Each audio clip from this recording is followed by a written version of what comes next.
we remain steadfast in our commitment in delivering local news that matters.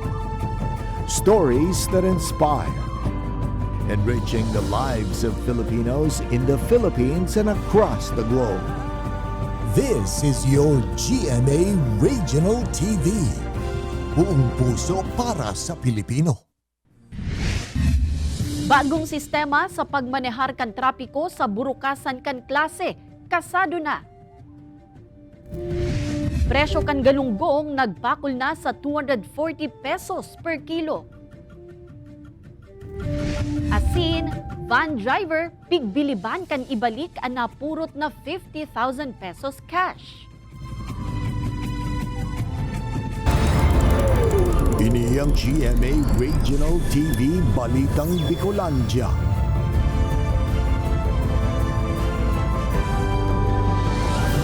Diyos marhay na hapon mga kapuso, unina ang Balitang Bicolandia. Hatod miyan pinakadarakula asin pinakabagong mga bareta sa Kabikolan. Kami ang tropa nin katotohanan, mahatod nin mga baretang mayong bigigilingan, mayo nin pigpoprotehiran. Live halidigdi sa GMA Complex sa Naga City, ako po si Kate Dolovieres. Kasado na sa Lunes ang pagbalik eskwela kan mga kaakian. Kaya man ngunyan pa sana, inaantisiparan na kan mga otoridad ang paggabat kan trapiko sa mga mayor na tinampo kan Naga City. Tugon sa magabat na traffic sa syudad, aramunta sa report ni Jessica Calino. Kung mapababa o mapasakay nin pasahero, ang mga pampublikong transportasyon, siring kan jeep, dapat na gumilid. Day na nanggad iyan pwedeng gibuhon sa roadway mismo. Inina ang mahigot na ipapasunod asin babantayan kan mga otoridad puon sa Lunes, Hulyo 29 sa pagbalik eskwela kan mga estudyante sa Kalabaan kan Peña Francia Avenue, Naga City na pigkukonsiderar na University Belt. Tayo ng cause kang grabing traffic di sa Kalabaan kan Peña Francia na pag ang jeep kaya napababa natutod na sinday na sa roadway. Katabang kan Naga City Public Safety Office sa implementasyon kaini an kapulisan, mga volunteer asin an barangay. Haros sarong semana naman pigigibo ang dry run kaini, nganing mapatuod na ang mga motorista asin para kayod. Okay lang po, medyo kulang sa traffic. Ay po, nganing man traffic ang mga biyaheng dilusara magsasay, hindi nagpapala terminal. Kaya mas marayaro kaniyong sistema. Magin an anti-jaywalking ordinance, kabali naman sa mahigot na ipapautob. Ipapangalad man ang parking harani sa mga eskwelahan. Igwa ni nakaantabay na PSO Enforcement Ordinance personnel na ma-wheel clamp kan mga mabayular kaini. Mahagad na kitang pasensya na mawawaran ka mong parking space dahil sa public man po ni yung ning area. Kaya ini mahihiling po nindo in the future na magiyon ang sa tuyong programa and makakatabang digdiyo sa traffic sa Peña Francia. Nakikikoordinar naman subuot ang barangay sa lokal na gobyerno dapit sa progreso kan pigbibilog na pay parking ordinance na makakatabang sa problema sa parking. Kaibanan si Carlo Abunita, Jessica Kalinog, Balitang Bicolandia. Pirang aldaw antes ang kralasehan may nagkapira pang naghabol sa pagbakal nin school supplies. Presyo kan mga gamit sa eskwela pirang aldaw antes ang kralasehan. Aramunta sa pagtutok live ni Chris Novello. Chris?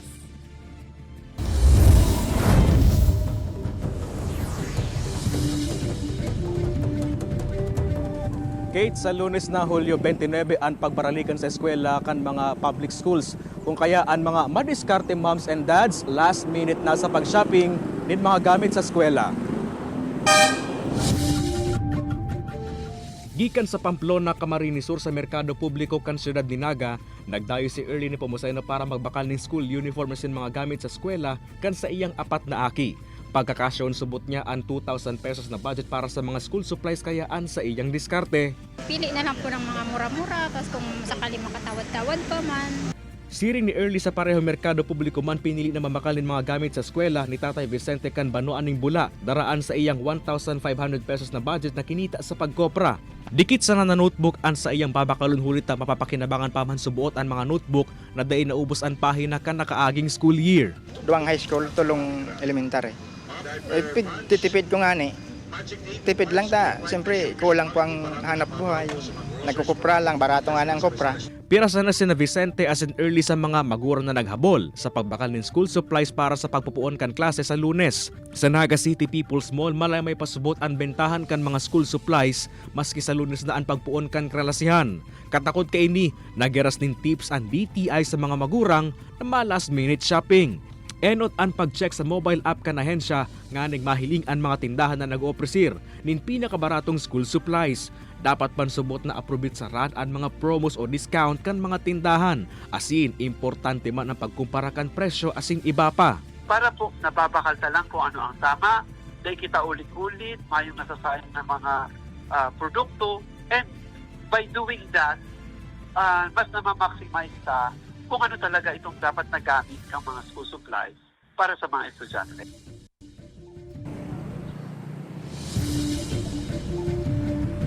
Kate, susungan sa nakaulit ang pirang mga paratienda, pwedeng sa aga o hasta sa Domingo ang pagruso kan mga last minute shopping na mga mabakal nin mga school supplies. Mantinido man subot ang presyo kay ini asin dain na mahiro pa. Pigserto man subot kan mga manufacturers sa Department of Trade and Industry o DTI na may mantinidong supply nin mga school supplies na available ngunyan sa mga merkado.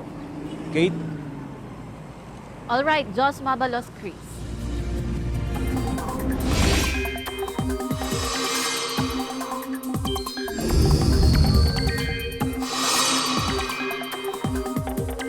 Mga kapuso, mayo na ang bagyong Karina. Alagad sa rong bagong raot nin panahon, anabilog asin nasiiripan sa laugkan Philippine Area of Responsibility. Huring nahiling ang LPA sa rayong 1,035 kilometers, sirangan kan southeastern Mindanao. Harayo pa yan sa landmass kaya mayo pang epekto sa anuman na parte kan nasyon. Sabi kan Pag-asa, sa ngunyan, hababa pa ang sa kaining maging bagyo, alagad, padagos na imomonitor hulita mantang nagtitinir ini sa kadagatan. Posible pang makatipon nin kusog. Dagos-dagos man ang epekto kan habagat sa Luzon asin Visayas. Sa datos kan Metro Weather, hababa ang sa kan uran sa Bicol Region, apwera sa Camarines Norte asin Masbate. Day man ini mahiwasan asin day man mahaloy. May tsansa manin uran sa iba pang parte kan nasyon. Nagkapirang harong asin baroto sa binahian si Pokot Camarines Sur ang binagunas asin nadanyaran kan makusog na ukol asin duros na darakan habagat. Sigun sa Barangay Council, anum na harong ang partially damaged kung sain anum na pamilya man ang naapektaran. Mantang 11 na bangka ang nadanyaran kan ukol, asin duros kan kung sain duwa sa mga ini ang totally damaged, mantang siyam man ang partially damaged. Hurot kan Barangay Council sa national government na mapakagan nin seawall ang lugar na masirbing proteksyon kan mga residente tuyong may raot nin panahon. Ang sabi ko po sa sir, obserbahan ang dagat sa medyo pag talagang may pakaya dahil magprosesinda ng maglawod kasi dapat nga ako ingatan sa ang buhay kasi masakit na. Lugadan ang sarong 45 anyos na lalaki sa Bulan Sorsogon kan mabagsakan ini kan pigpuputol kaining sanganin mangga. Nagsapo nin lugad sa manlain-lain na parte kan sa iyang lawas ang lalaki. Tulos man na nagresponde ang mga otoridad asin idinalagan sa ospital ang biktima. Nagpagirumdum ang mga otoridad sa publiko na pirming mag-ingat tanganing malikayan ang mga siring na aksidente.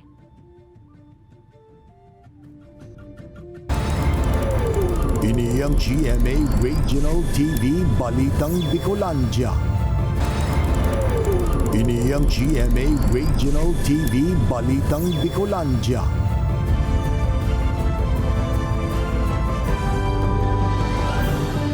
Nagkondusir nin Piso Caravan ang Bangko Sentral ng Pilipinas Southern Luzon Regional Office sa Banwanin, Libmanan, Camarines Sur. Sigun sa BSP, obheto kan Piso Caravan na masyertong ang nag-iikot na kwarta sa ekonomiya malinig. Kung malinig ang kwarta, mas madali man madeterminar kung tunay o peke ang mga ini. Obheto pa kan Piso Caravan na makua ang mga nakatagong barya sa mga alkansya tanganing maibitaran ang artificial coin shortage. Poon 2023, 111 pieces nin banknotes na nagkakantidad din 126,569 pesos ang naribayan sa Camarines Sur sana. Mientras tanto, piglansar naman kan BSP ang pinakaenot na currency exchange center partner sa Camarines Provinces. Sa 13 branches kan partner bank kan BSP, pwede nang magparibay kan unfit notes o simple mutilated notes asing coins asing di nakaipuhan pa na magpasiring sa opisina kan BSP. Ang unfit notes itong luma na lupaypay na on its own dahil na nakakatindog, di ba? Pag medyo unfit na yan. Ang mutilated naman ito ng raot ng kwarta, sira ng pera. May pakit, may labot. Itong mga simple lang na pwedeng tulos na outright palitan dyan sa mga CEC partners. Pigbiliban kan netizens an sarong van driver sa Karamoran Catanduanes kan dai kay ni pig-interesan ang dakulang kantidad nin kwarta na nawalat sa pigmamaneho kaining lunadan. Sigun sa van driver na si Benigno Oclarino, nakagarahe na siya kan mahiling kaini sa gilid kan tukawan kan van ang bundle nin kwarta na nasa 50,000 pesos. Tulo subuot na pig-turnover kan driver ang naku ang kwarta sa saindang operator. Asin kan masusog ang may sadiri kan kwarta. Personal kaining ibinalik ang cash. Napag-araman na ang kwartang nawalat sa van, pondo kan Sangguniang Kabataan Council kan Sitio Palumbanes, Barangay Toytoy, Karamuran. Labi man ang pasasalamat kan SK Treasurer sa karahayang buot ni Oclarino. Siyempre, malaking pera yun. Karma, di ba? Yun. Saka, ko rin, nakakaawa naman yung hindi, hindi naman sa kanya yun eh. Kaya, talagang ibabalik ko talaga. Kay Kuya, first of all, thank you so much Kuya sa pag-hold ng integrity at honesty sa iyong sarili. Talagang isa kang image ng mabuting tao.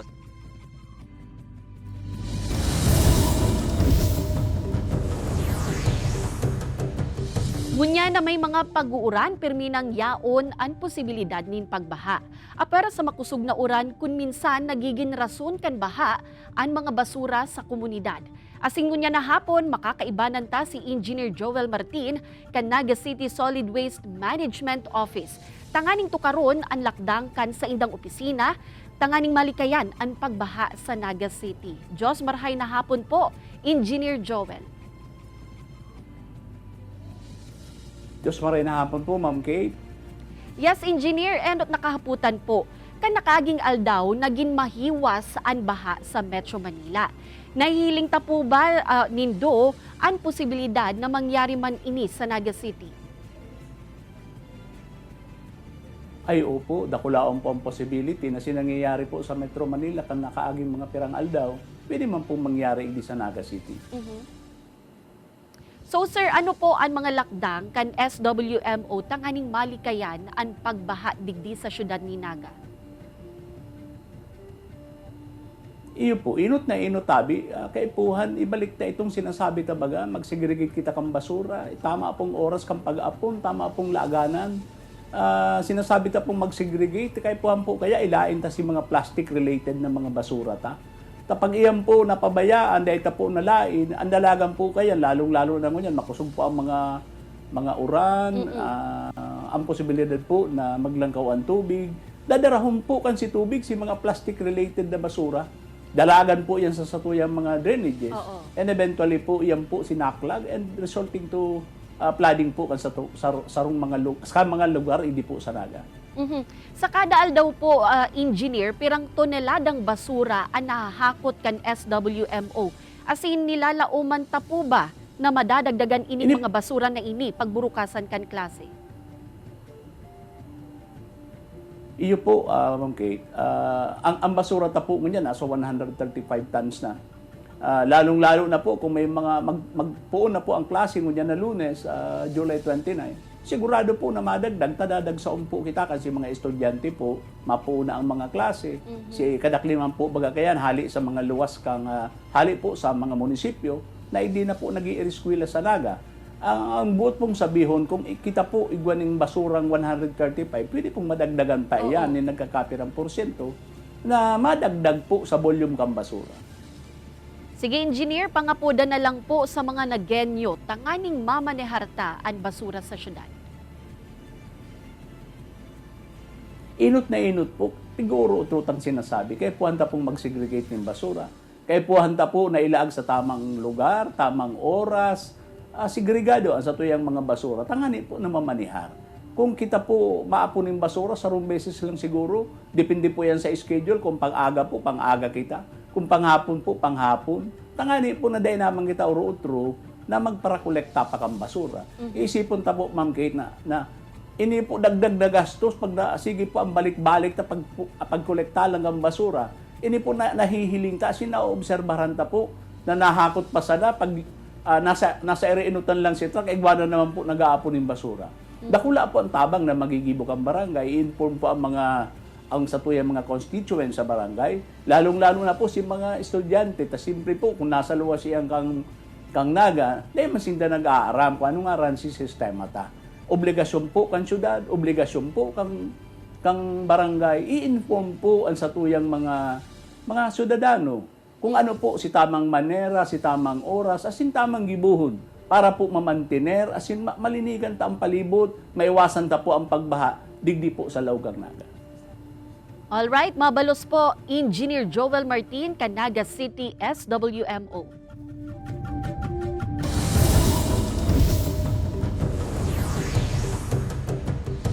Sa pagbabalik eskwela kan mga chikiting, di ipaglingawan ang balon mga mami.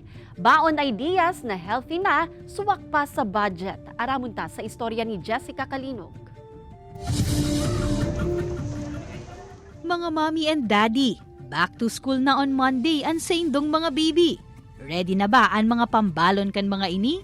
Kunda pa, uya si Chef Jubes to the rescue. Baon idea number 1, shrimp blanket.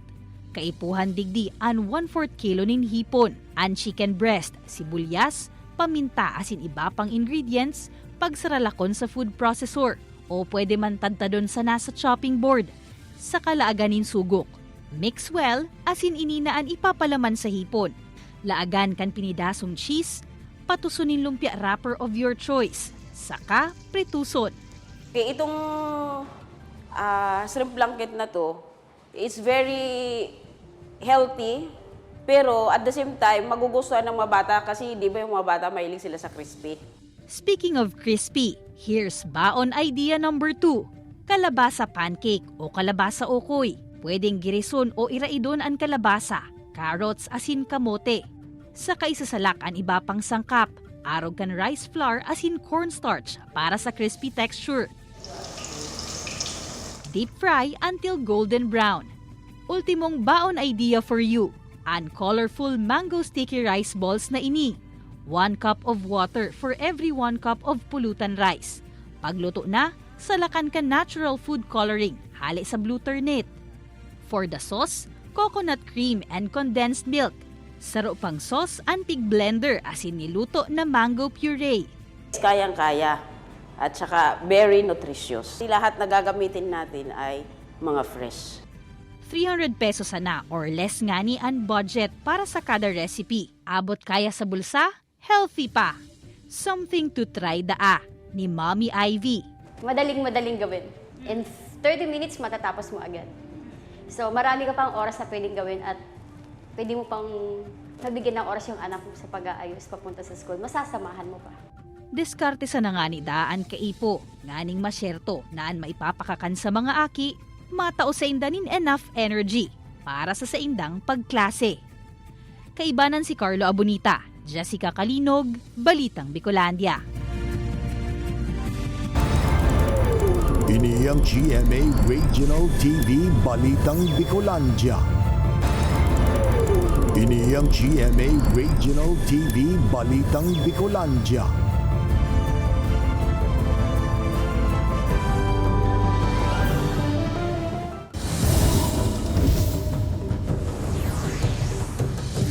Nagpakol na sa 240 pesos ang kada kilo kan galunggong sa Naga City People's Mall. Pagmahal kan sira, resulta subuot kan pirang aldaw na pagparauran. May report si Chris Novelo. Nagpakol na ngunyan sa 240 pesos per kilo ang presyo kan sirang galunggong o sibubog sa Naga City People's Mall. Sa monitoring kan Market Enterprise and Promotions Office, masalangkaw inining 90 pesos per kilo kung ikukumpara kan nakaaging simana. Susog sa mga paratienda, naapektaran kaya kan habagat ang supply as in presyo kan nasabing sira. Hindi makalis malimitahan ang paglawod kan mga parasira kaya unavailable sa merkado, mga frozen na sibubog. Sa ngunyan sir, may man sira ta inot na inot nagbagyo sa kabulanon talaga may man talaga kita ngunyan sa riwa. Pero padikit-dikit ta pabalik naman normal naman kita. Iwa naman sumago may nakarabot na. Mantinido man ang presyo kan pirapang sira sa merkado siring kan bangus asin tilapia na nagkakawat sa 150 pesos per kilo. 50% kang napabakal na tilapia sa merkado ang gikan sa banuan ning buhi kun sain nagkaigwaning insidente ning fish kill. Huli kaini pwede maapektaran ang supply asin presyo kan tilapia pagabot kan Setyembre hasta Disyembre. May apektuhan po yan, permi na po. Tapos syempre madikit po ang supply. Tapos ang presyo mataas yan. Nagpatanid man ang BFAR Bicol sa publiko na dain na fit for human consumption ang mga sirang nagadan huli sa high ammonia level, huli ta posible ini magresulta sa food poisoning asin iba pang health issues. Kay banan si Jovel Obiso, Chris Novelo, Balitang Bicolandia.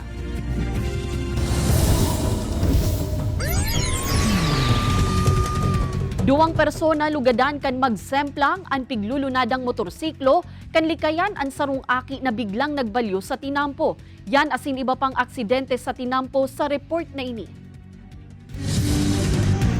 Lugadan ang rider asin backride kay ini makalis magsemplang ang piglulunadang motorsiklo sa kalabaan kang National Highway na sakop kan San Gabriel, Pamplona, Camarines Sur. Istorya kan rider na nagsayuman ng maghampang sa kamera, pasiring kut anasenda sa pasakaw alagad pagabot sa lugar, may aki na sa ng basag na nagbalyo sa tinampo. Nilikayan subot kan rider ang nagbalyong aki dalan para mawaran niya ng kontrol. Asa sa nagsemplang sa minamanehong motorsiklo. Nagpapadagos pa ng investigasyon kan mga otoridad sa insidente. Sa kasiguran Sorsogon, lugadan man ang sarong rider makalis mahulog sa umahan sa Barangay Buton. Gikan subot sa Sorsogon City ang rider asin pagabot sa lugar, napahalnas ang minamaneho kaining motorsiklo. Nabodalan pa kan rider ang concrete barrier sa gilid kan tinampo. Asa sa dagos ining nahulog sa umahan na may raron na 5 to 6 feet.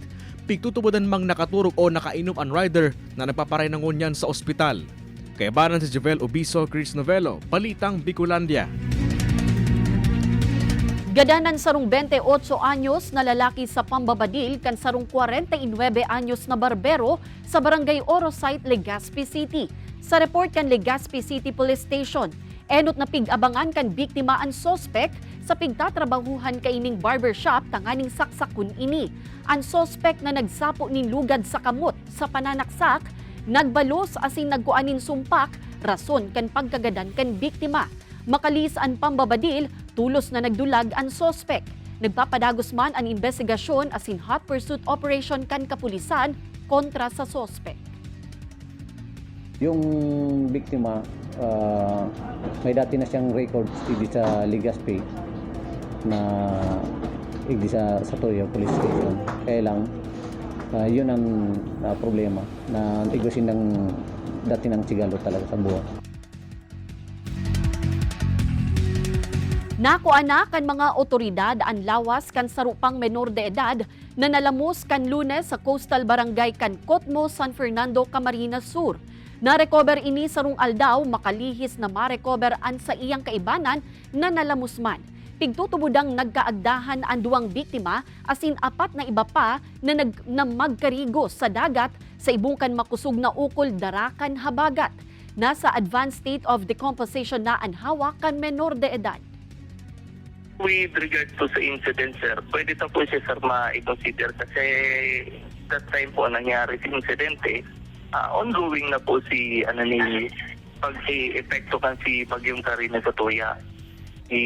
Area po, sinangyari si insidente, iling ka po ng alon talaga is taratula ng maray. Saka gibo kang makusog ng duros na taraputang habagat. Good news para sa mga motorista. Posibleng magkaigwanin rollback sa presyo kan mga produktong petrolyo sa masunod na semana. Sigun sa Oil Industry Management Bureau kan Department of Energy, posibleng mabawasan nin 70 centavos hasta 95 centavos per liter ang presyo kan gasolina asin diesel. Mantang 80 centavos hasta 90 centavos per liter naman ang pwedeng matapya sa presyo kan kerosene. Rason kan pagbabago sa presyo kan petrolyo, ang halangkaw na supply asin hababang demand kaini. Pig inaguraran na ang bagong estasyon kan BFP sa Banwaan kan Libon Albay. Dakulang tabang subuot ini sa marikas na pagresponde kan mga otoridad sa anumang emerhensya sa Banwaan. Sigun sa Bureau of Fire Protection Bicol, igwa pa nin mga banwaan sa rehiyon, ang mayo nin fire station, fire trucks asin mga ambulansya. Saro kaya sa mga angat kan BFP ang lugar o lote kung saan ibubugtak ang edipisyo kan BFP stations. Alagad positibo ang BFP Bicol na masusolusyonan na ini, urog natan na ipaabot naman ang problema sa saindang national headquarters. May mga lugar kita na dahil paki fire truck, dahil paki ambulances, dahil paki fire station. So ini nirequesta na, pinadarata na sa nasyonal. Dagdag sahod para sa mga job order employees sa Naga City, hagad kan Solid Waste Management Office sa LGU. Ang rason sa likod kan kahagadan na ini, pigpahayag kan opisina sa report ni Jessica Calinog. Mayo nin overtime pay. Alagad may mga pagkakataon na kaipuhan mag-overtime matapos sanaan sa indang pigtatrabaho. Told po ito, deklagi. Mahirap din po yung trabaho namin. Kaya yung... Opo, kulang po talaga pag may pamilya na. Taon na subot ang pigbilang, alagad ay panararealisar ang hagad ninda na dagdag sweldo, nganing matampadan man kuta ang gabat kan sa indang trabaho. Pasapat na lang. Tayo naman lang ang minimum. Nasa 273 ang mga job order employee kan Naga City Solid Waste Management Office. 390 pesos ang sa indang daily wage. Aminado si Engineer Joel Martin na dahil talaga ini minasapat para sa mga may pamilya na, kaya may pirangani na nag-resign sa inda nganing makahanap ng trabaho na may huruhalangkaw na sweldo.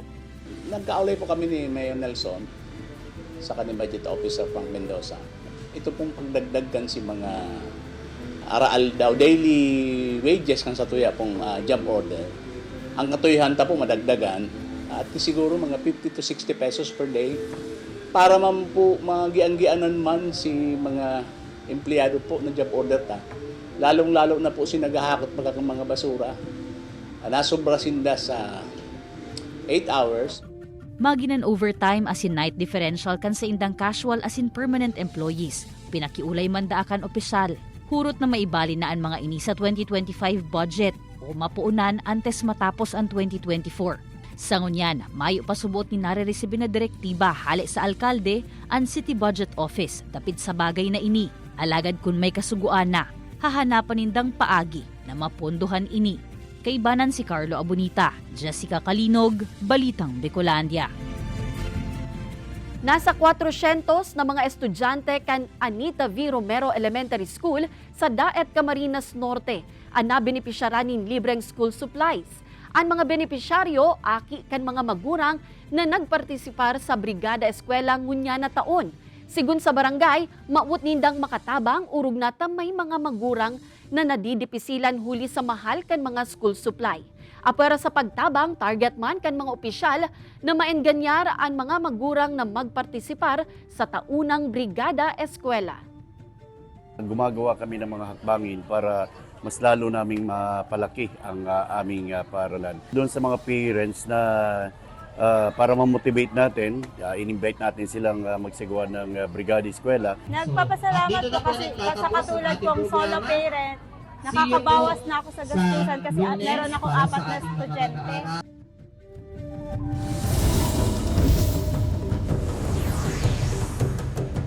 This weekend na ang Power Collab concert ni The Voice Kids coaches Julian San Jose asin Stel kan SB19.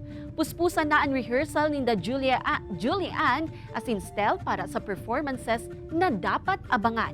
May mga special guests man, dawa tutok sa rehearsals day inalingawan ni Julian asin Stel ang mga kapuso niyatong naapektaran kan bagyong Karina asin Habagat. Sa concert mismo, magkakaigwaman ni donation drive ang 18 asing GMA Kapuso Foundation para sa mga binagyo asin binaha. It's also to be, a platform din para makatulong din sa mga naapektuhan ng bagyong Carina. Magkakaroon po ng booth doon sa mismong concert, both dates.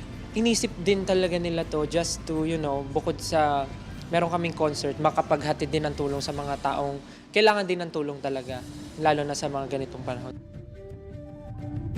Madadalan ang episode na ini asin iba pang pinakahuring lokal na bareta sa official website kan GMA Regional TV, www.gmaregionaltv.com.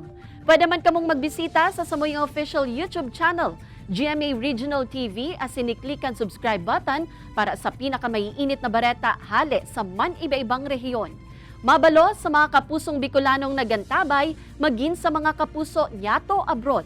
Ninhulita sa GMA Regional TV, Local News Matters. Asin yan ang pinakadakula asin mainit na bareta sa Kabikolan. Happy weekend mga kapuso. Ako si Kate Dalavieres. Kami ang GMA Regional TV Balitang Bicolandia, bilog na puwersa para sa mas dakulang misyon asin mas mahiwas na pagserbi sa nasyon.